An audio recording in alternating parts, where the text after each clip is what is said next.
There's no feeling more intense than starting over.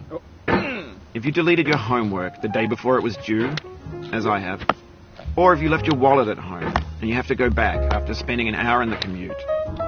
If you won some money at the casino and then put all your winnings on red but it came up black. If you got your best shirt dry cleaned before a wedding and then immediately dropped food on it. If you won an argument with a friend and then later discovered that they just returned to their original view. Starting over is harder than starting up.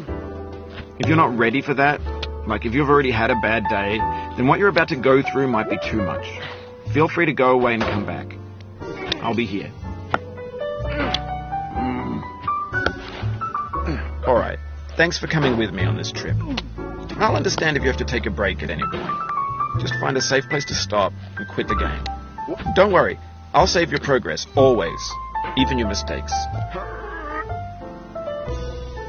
This game is a homage to a free game that came out in 2002, titled Sexy Hiking. The author of that game was Jazuo, a mysterious Czech designer who was known at the time as the father of B games. And B games are rough assemblages of found objects. Designers slap them together very quickly and freely, and they're often too rough and unfriendly to gain much of a following. They're built more for the joy of building them than as polished products. In a certain way, Sexy Hiking is the perfect embodiment of a B game. It's built almost entirely out of found and recycled parts, and it's one of the most unusual and unfriendly games of its time. In it, your task is simply to drag yourself up a mountain with a hammer. And that act of climbing, in the digital world or in real life, has certain essential properties that give the game its flavor. No amount of forward progress is guaranteed. Some cliffs are too sheer or too slippery. And the player is constantly, unremittingly in danger of falling and losing everything. Anyway, when you start Sexy Hiking, you're standing next to this dead tree that blocks the way to the entire rest of the game. It might take you an hour to get over that tree, and a lot of people never got past it. You prod and you poke at it, exploring the limits of your reach and your strength, trying to find a way up and over. And there's a sense of truth in that lack of compromise.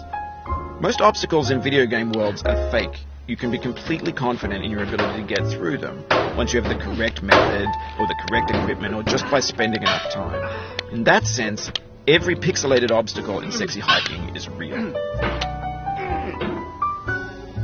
The obstacles in Sexy Hiking are unyielding, and that makes the game uniquely frustrating. But I'm not sure Jazuo intended to make a frustrating game. The frustration is just essential to the act of climbing, and it's authentic to the process of building a game about climbing. A funny thing happened to me as I was building this game. I'd have an idea for a new obstacle, and I'd build it, test it, and it would usually turn out to be unreasonably hard. But I couldn't bring myself to make it easier. It already felt like my inability to get past the new obstacle was my fault, as a player rather than as a builder.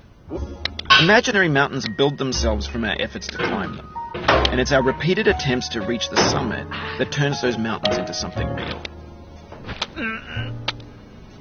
When you're building a video game world, you're building with ideas, and that can be like working with quickset cement. You mold your ideas into a certain shape that can be played with, and in the process of playing with them, they begin to harden and set until they're immutable, like rock. And at that point, you can't change the world.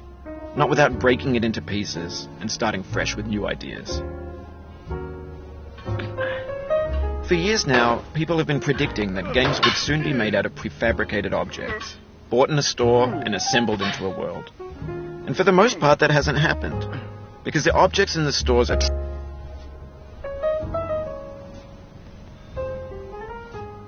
trash. I don't mean they look bad or that they're badly made, although a lot of them are. I mean they're trash in the way that food becomes trash as soon as you put it in the sink.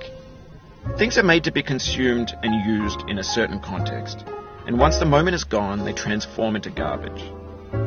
In the context of technology, those moments pass by in seconds.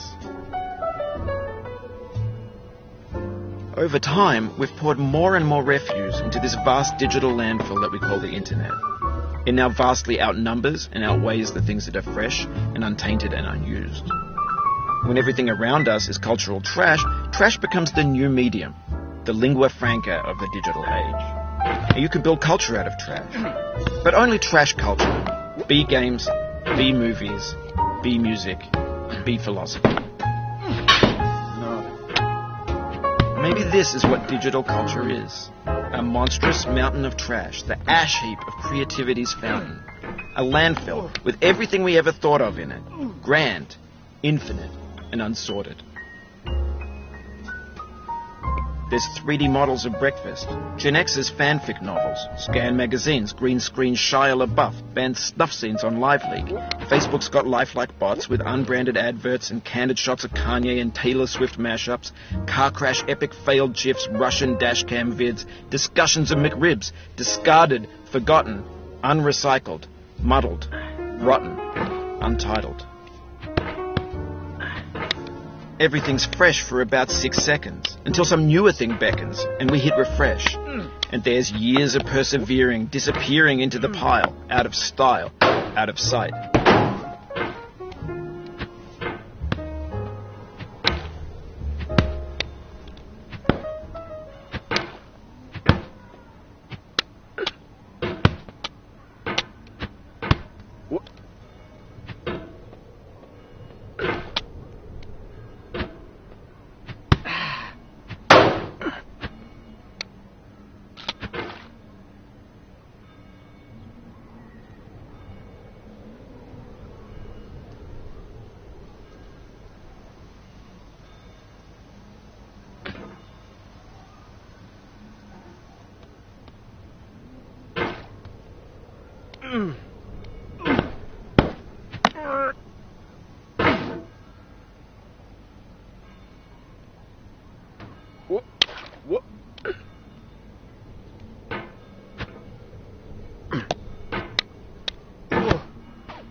In this context, it's tempting to make friendly content that's gentle, that lets you churn through it but not earn it.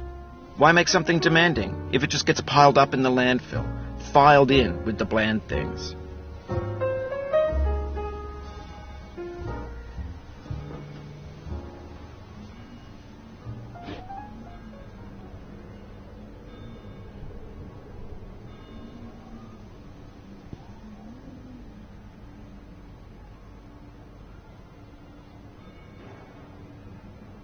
Oh, you just lost a lot of progress. That's a deep frustration, a real punch in the gut.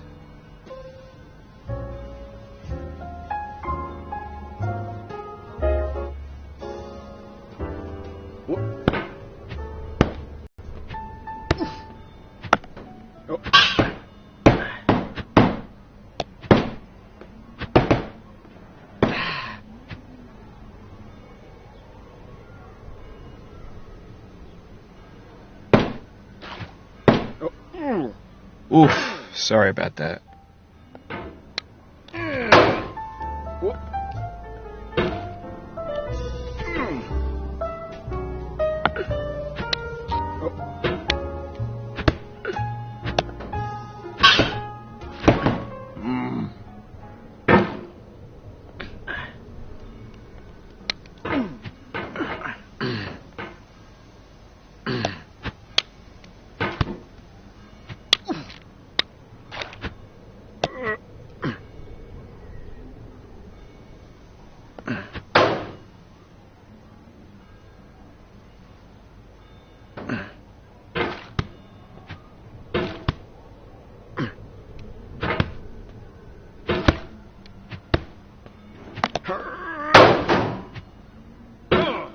Oh, it happened again.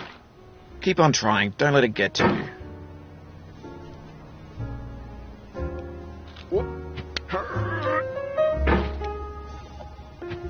This thing that we call failure is not the falling down, but the staying down. Mary Pickford.